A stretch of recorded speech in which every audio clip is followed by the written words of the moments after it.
It was a rainy evening when Anna, Mark, and their teenage daughter, Emily, moved into their new home on Cedar Lane. The house was old, with creaky floors and dusty corners, but they were excited to start fresh in a new town. As they unpacked, Emily wandered into the attic and found an old trunk filled with letters, photographs, and a peculiar-looking antique mirror. "Mom, Dad, come look at this," Emily called out. Mark climbed up the narrow stairs, followed by Anna. "What did you find, Emily?" Mark asked, curious. "Check this out," Emily said, holding up a stack of faded letters. "Looks like they date back to the 1800s. Anna took one of the letters and read it aloud. "Dearest Margaret, the house feels colder each day. I hear whispers in the night, and sometimes I see shadows moving in the hallway. I fear for our safety." "Wow, that's eerie," Mark said, glancing at the mirror. "And what's with this mirror? It's giving me the creeps." Emily peered into the mirror and shivered. "Yeah, it does feel kind of off." They decided to leave the trunk and the mirror in the attic for now and return to unpacking. That night, as they settled into bed, the wind howled outside, and the old house creaked and groaned. In the middle of the night, Emily woke up to the sound of whispering. She sat up in bed and listened carefully. The whispers seemed to be coming from the attic. Gathering her courage, she grabbed a flashlight and tiptoed up the stairs. "Hello?" she called out softly. "Is anyone there?" The whispers grew louder, and Emily felt a chill run down her spine. She shone the flashlight around the attic, but nothing seemed out of place, except for the mirror. The surface of the mirror shimmered, and for a moment, Emily thought she saw a shadowy figure standing behind her. She screamed and bolted down the stairs, waking her parents. "What's wrong, Emily?"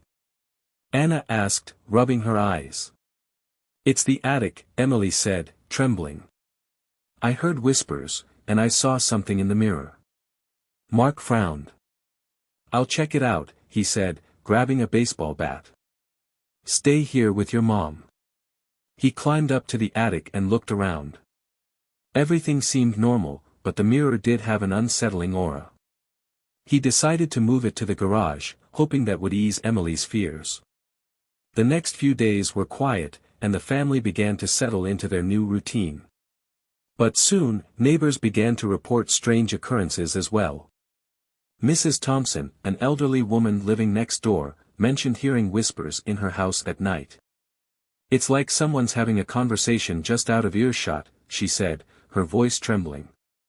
Mr. Jenkins, who lived across the street, claimed he saw shadows moving in his hallway when there was no one there. "I thought it was just my imagination, but it keeps happening," he confessed. One evening, as Anna was cooking dinner, she heard a knock on the door. She opened it to find an elderly woman standing on the porch, her eyes filled with worry. "Hello," Anna greeted her. "Can I help you?" The woman hesitated before speaking. "I'm sorry to bother you, but I used to live in this house many years ago. My name is Margaret. I felt a strange pull to come back here." Anna invited her in, and they sat down at the kitchen table. "What brings you back after all this time?" Anna asked. Margaret sighed. "There are things about this house that you need to know. It has a dark history. My family and I experienced strange occurrences, whispers in the night, moving shadows, and a mirror that seemed to hold a malevolent presence." Anna's eyes widened. "The mirror. We found it in the attic." Margaret nodded. "Yes, the mirror is the source of the disturbances. It's said to be cursed, trapping the souls of those who have died in the house." Mark, who had been listening from the doorway, joined the conversation. "Is there a way to break the curse?" Margaret shook her head. "I tried for years, but nothing worked. The only thing you can do is leave the mirror where it is and never look into it. It feeds on fear and curiosity." Emily, who had been eavesdropping, felt a sense of dread. What if it's already too late? Margaret looked at her with a sad expression. Then you must be strong and resist its pull. It will try to lure you, but you have to stay away. That night, the family gathered in the living room, feeling the weight of Margaret's warning. They decided to stay together and keep an eye on the mirror, hoping that they could protect themselves and their neighbors from its sinister influence. As the days passed, the house grew colder, and the whispers returned, louder and more insistent. The shadows seemed to move on their own, and the family could feel the presence of something watching them. Emily wasn't the only one experiencing the hauntings. One night, Anna woke up to the sound of someone crying. She followed the noise to Emily's room, but found her daughter fast asleep. The crying continued, leading her to the attic. With trembling hands, Anna opened the door and saw the mirror's surface rippling as if it were a pool of water. "Who's there?" Anna whispered, her voice shaky. A figure emerged from the mirror, its eyes empty and sorrowful. Anna stumbled back, slamming the attic door shut and waking Mark. "It's the mirror," she gasped. "I saw something in it." Mark decided they needed to act. He called a neighbor, Mr. Harris, who was known for his interest in the paranormal. Mr. Harris agreed to come over and investigate. That night, they gathered in the living room to discuss their plan. "We need to perform a ritual to break the curse," Mr. Harris said, setting up candles and drawing a circle of salt around the mirror. "But we must be prepared for whatever may come." As they began the ritual, the house grew colder, and the whispers grew louder. The shadows seemed to move on their own, and the family and neighbors felt the presence of something watching them.